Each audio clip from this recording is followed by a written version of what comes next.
What's the meaning of bestiary?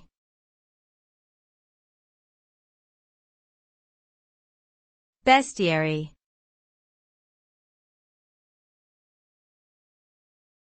Bestiary.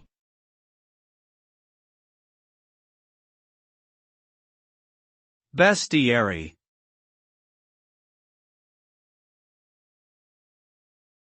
Bestiary.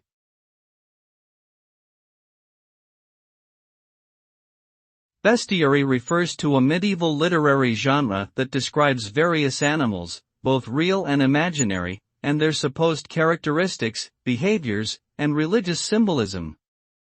It is derived from the Latin word bestiarum, which means a collection of beasts. Bestiaries typically include illustrations of these creatures and narratives about their moral or spiritual significance. Each animal is often associated with specific virtues or vices, such as loyalty, courage, deceitfulness, or cunningness.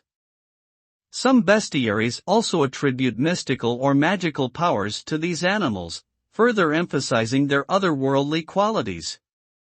Overall, the bestiary represents an important cultural artifact of the medieval period, revealing how people perceived and interacted with the natural world around them.